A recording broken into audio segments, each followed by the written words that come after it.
Amis lecteurs, bonjour, bienvenue en Allemagne, précisément à Duisbourg, dans la banlieue de Duisbourg, banlieue dans laquelle se trouvent les locaux de Novak. Aujourd'hui, on est venu essayer un modèle un petit peu particulier, puisqu'il s'agit d'une Mini Cooper S John Cooper Works, et qui a été sévèrement optimisée. Comme vous pouvez le voir à l'intérieur, tout a été dépouillé. Il n'y a plus d'insonorisant, il n'y a plus du tout de moquette, plus rien du tout. Il y a uniquement deux baquets typés course, un arceau complet. La banquette à l'arrière a vraiment disparu. Tout ça pour optimiser le poids. Et donc c'est une voiture qui appartient à un propriétaire norvégien. Un propriétaire qui a envie de s'amuser un petit peu le week-end, faire un petit peu de rallye ou s'amuser un petit peu sur circuit. Donc le but était de dépouiller totalement l'intérieur de la voiture. À l'extérieur, par contre, ce qui est assez surprenant, c'est que la voiture ressemble à une Mini classique. Il y a une teinte verte anglais qui lui va très très bien d'ailleurs. 4 jantes Speedline blanches, mais à part ça, il y a très peu de possibilités de faire la distinguo avec une John Cooper Works classique. Par contre, sous le capot, Novak s'est un peu lâché, puisque maintenant la puissance finale de la voiture est de 286 chevaux. Alors, petit rappel, 286 chevaux, c'est la puissance que faisait une BMW M3 E3. Donc sur une Mini, et notamment uniquement sur le train avant, je ne vous cache pas que ça fait une puissance qui est assez sympathique. J'espère surtout que vous m'entendez bien. Comme je vous disais, il n'y a plus du tout d'insonorisant à l'intérieur, ce qui fait que le bruit est quand même assez présent. Mais malgré le côté radical de la voiture, ce qui est surprenant, ce qui est d'un côté habituel avec Novak, c'est que la voiture reste utilisable au quotidien. Là, je me trouve sur l'autoroute. Alors, les suspensions ont été revues, sont un petit peu plus fermes, mais la voiture, étonnamment, reste presque confortable. Il y a un petit peu de trafic tout de même sur l'autoroute. Donc, comme je vous disais, la voiture reste assez confortable. Forcément, c'est un petit peu plus ferme, on sent un petit peu toutes les bosses qui sont sur la route, mais la voiture reste très homogène. C'est notamment ce qu'on avait pu remarquer, par exemple, sur la N635, qui était une voiture radicale, qui était très très puissante, mais qui finalement était utilisable sans problème au quotidien pour aller se balader. Et on retrouve exactement ce trait de caractère sur cette Mini. Il y a un petit peu de circulation, comme je vous disais. On se trouve en Allemagne sur autoroute. Pas de limitation de vitesse, je tenais à le préciser. Donc on va attendre que ça se dégage un petit peu. Et pour vous faire profiter un petit peu du bruit.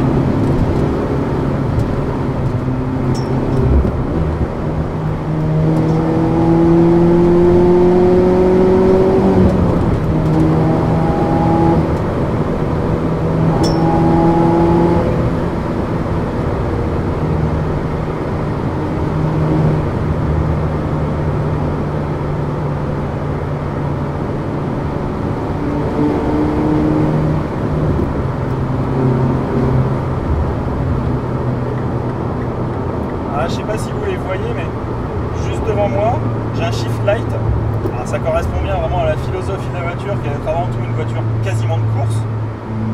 Alors, je tenais à faire remarquer que j'ai une position qui est assez étrange, mais les baquets sont fixes, et le propriétaire de la caisse, visiblement, doit mesurer un bon 2 mètres, parce que malgré mon petit mètre 80, j'ai un peu de mal à toucher les pédales.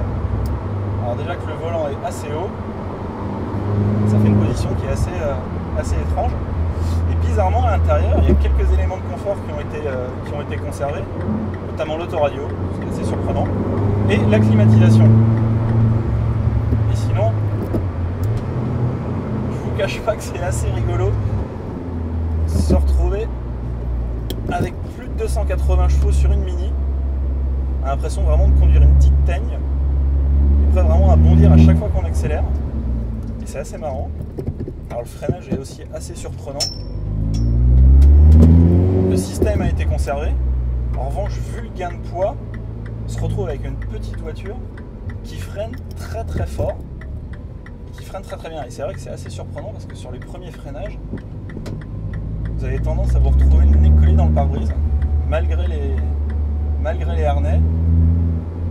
Alors ça freine vraiment très très fort, c'est étonnant. Ce qui est surtout très agréable, c'est que la voiture est très coupleuse. Novak annonce plus de 80 Nm de couple en plus, ce qui est énorme. Et au final, la voiture est plus coupleuse que puissante.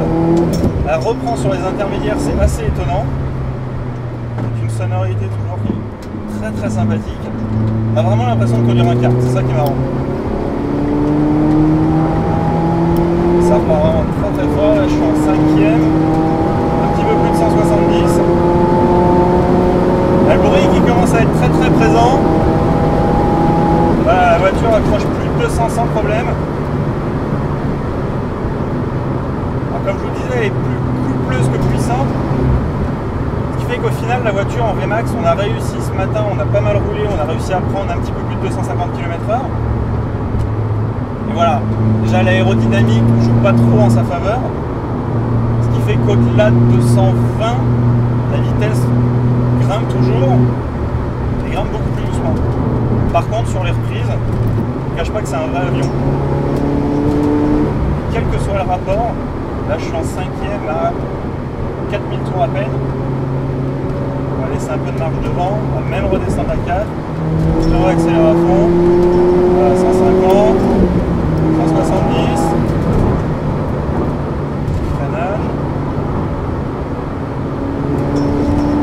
Toujours en 5e.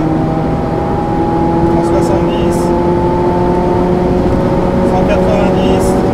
200.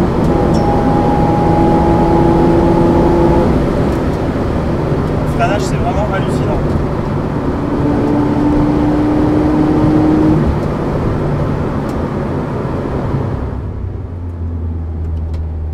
L'autoroute pour une petite bretelle. Là vraiment c'est le feeling de karting qui est décuplé sur cette version là. La voiture est rivée au sol, elle bouge vraiment pas, et étonnamment surtout c'est la motricité. Alors, sur une John Cooper Works classique, je vais vous en parler parce qu'on a fait tout le trajet depuis Paris ce matin à bord d'une John Cooper Works de série. Il y a quelques petits problèmes de motricité, notamment sur les premiers et seconds rapports. On a tendance à laisser toute la puissance au sol. Et là, bizarrement, magie de la préparation, il n'y a quasiment aucun problème de motricité. Alors je ne vous cache pas que si vous mettez vraiment de gaz en première, vous allez perdre un petit peu le train avant.